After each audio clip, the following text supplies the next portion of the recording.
ఈ beautiful puff flower ని ఎట్లా చేయాలో చూద్దామా. దీనికి కావాల్సింది మీకు నచ్చిన కలర్స్ లో యాన్, ఇంకా pair of scissors, hook, needle.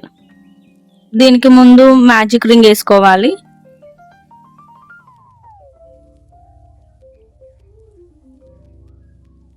Magic ring వేసుకున్న తర్వాత టోటల్గా 12 సింగిల్ క్రాషేలు అల్లాలి. 1 2 3. ఇక్కడ మీకు ఎన్ని పెటల్స్ కావాలి అనే దాన్ని బట్టి సింగిల్ క్రాషెస్ని వేసుకోవాలి. నాకు ఇక్కడ 6 పెటల్స్ కావాలి, సో నేను 12 సింగిల్ క్రాషెస్ని అల్లుతున్నా.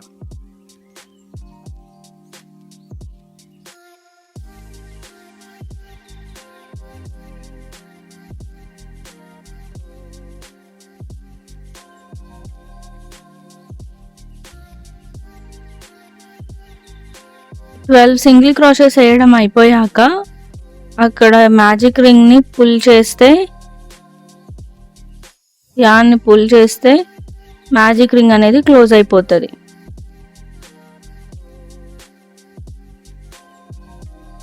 ఇప్పుడు ఈ ఫస్ట్ వేసిన స్టిచ్ ఉంది కదా, దానికి స్లిప్ స్టిచ్ వేసుకోవాలి. సెంటర్ కలర్ నేను ఇక్కడ ఈ కలర్ చూస్ చేసుకున్నా, మీకు నచ్చిన కలర్ చూస్ చేసుకోండి. తర్వాత యాన్ కట్ చేసి నెక్స్ట్ కలర్కి చేంజ్ అవ్వాలి.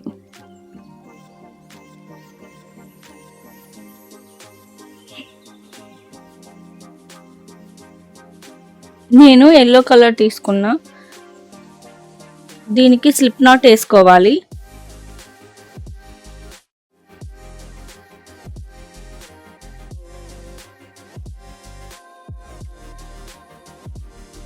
వీటిలో ఏదో ఒక స్టిచ్ నుంచి స్టార్ట్ చేయొచ్చు. నేను ఇక్కడ చూపిస్తున్న స్టిచ్లో నుంచి స్టార్ట్ చేస్తున్నా.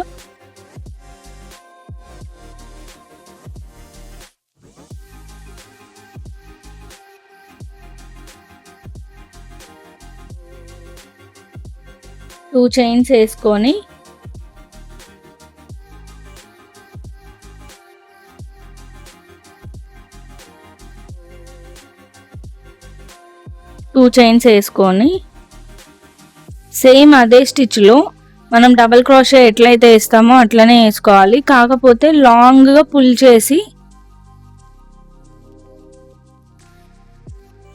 దానికి డబల్ క్రోషేని ఫినిష్ చేయొద్దు, దాన్ని లూప్ని అట్లనే హుక్ ఉంచుకోవాలి. సేమ్ అట్లనే ఇంకొక double crochet, unfinished double crochet,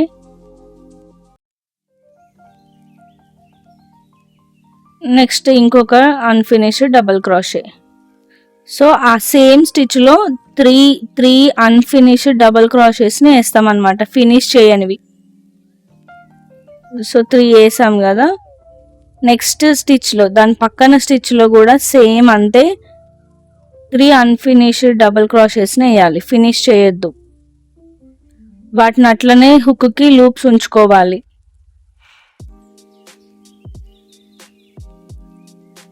1 2 3. ఇప్పుడు 2 స్టిచెస్లో 3 వేసాం. సో టోటల్గా మనకి 7 లూప్స్ వస్తాయి అన్నమాట. అట్లా 7 లూప్స్లో నుంచి ఒకటేసారి యాన్ తీసి చైన్ అల్లి 1 2 చైన్స్ అల్లుకొని దాని పక్కన ఉన్న స్టిచ్లోకి స్లిప్ స్టిచ్ చేయాలి. ఇట్లా స్లిప్ స్టిచ్ చేశాక ఈ ఫ్లవర్ ఉంది కదా, దాన్ని ఇట్లా అంటే పఫ్ లాగా అవుతుంది. నెక్స్ట్ది కూడా సేమ్ అంతే, 2 చైన్స్తో స్టార్ట్ చేసి సేమ్ అదే స్టిచ్లో మనం డబల్ క్రోషే లాగానే చేయాలి, కానీ ఫినిష్ చేయొద్దు. లూప్ని హుక్ అట్లనే ఉంచుకొని రిపీట్ చేయాలి. ఒక్క స్టిచ్లో 3. సో మనకి ఒక పెటల్కి 6 వస్తాయి అన్నమాట. 6 double క్రాషెస్ని finish చేయనివి double crashes.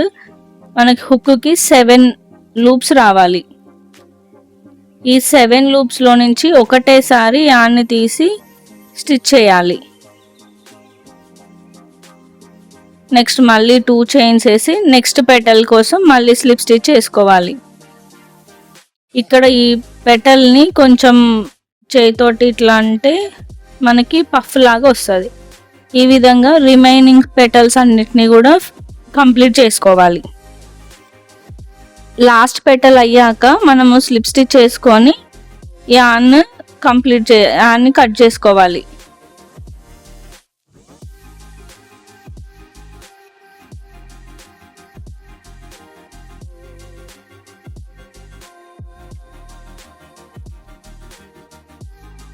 Petals అన్ని పఫ్ లాగా వచ్చాయా లేదో చెక్ చేసుకొని వాటిని పఫ్ లాగా చేయాలి.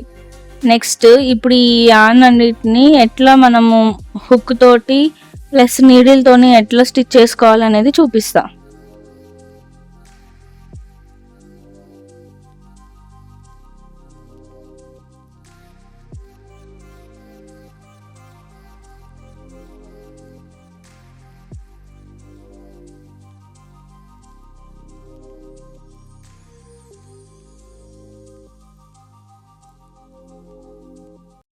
ఇప్పుడు ఈ ఎక్స్ట్రా ఉన్న యాన్ అన్నిటిని స్టిచ్ చేసుకొని తర్వాత హుక్ తోని మొత్తం లోపలికి వేసుకున్న తర్వాత ఎక్స్ట్రా ఉన్నదంతా కట్ చేసుకోవాలి.